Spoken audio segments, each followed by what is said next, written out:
تلك الدار الآخرة نجعلها للذين لا يريدون علوا في الأرض ولا فسادا والعاقبة للمتقين. Pertanyaannya, saya ini seorang pedagang kuliner. Kemudian datang kurir penyedia jasa mengajak saya untuk bekerja sama. Cuman ada syaratnya untuk bekerja sama dengan mereka. Syaratnya itu saya sebagai pedagang harus mengisi saldo kepada mereka. Minimalnya 50.000. Agar kami mendapatkan aplikasi dari merchantnya. Yang kami di situ dapat menginput menu dagangan kami, makanan kami. Dan limit saldo minimal harus 10.000. Ketika berkurang, maka itu harus ditambah terus. Kemudian setiap kali mereka mendapatkan orderan dari customer, mereka mendapatkan 5% dari saldo yang saya isi tadi. Misalnya satu porsi makanan saya misalnya harganya 10.000.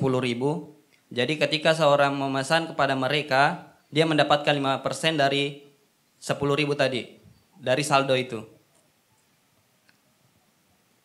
Bagaimana hukumnya bagi saya penjual bekerja sama dengan mereka?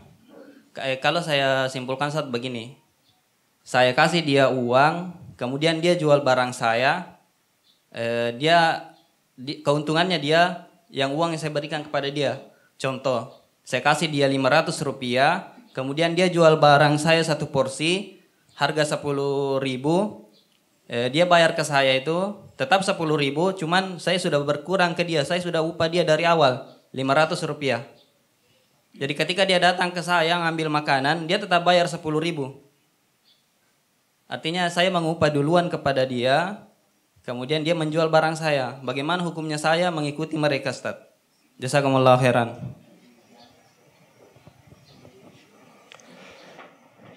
Jadi kalau ada transaksi yang seperti itu diperjelas akadnya itu apa?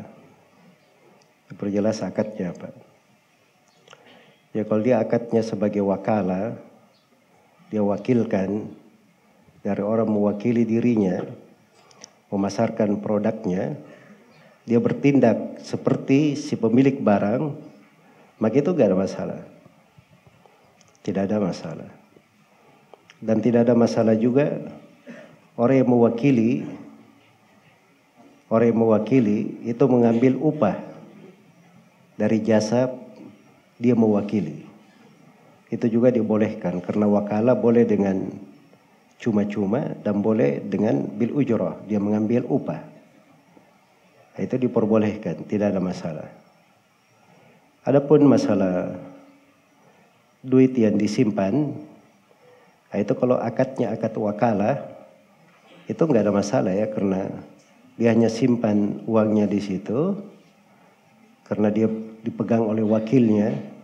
Kalau diperlukan, namanya wakil, ya mungkin dia perlu sesuatu untuk sebuah transaksi dan seterusnya.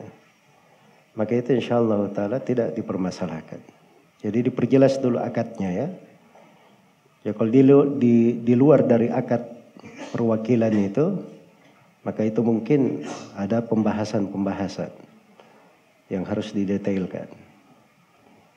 Baik, jadi itu mungkin jawaban untuk pertanyaan akhi yang bertanya. Kemudian saya nasihatkan untuk transaksi itu, Allah Subhanahu wa taala berfirman, ya ayyuhalladzina amanu aufu bil uqud.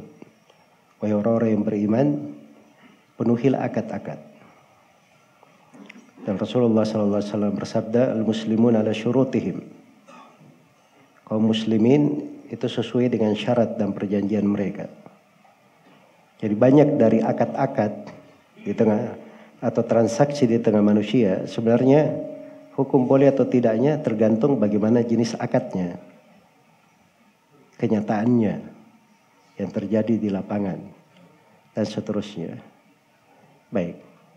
Ya, kalau dia mengandung beberapa kemungkinan, dia perjelas kepada hal yang dipastikan kehalalannya, tidak ada pelanggaran syariat di situ. Wallahu ta'ala alam.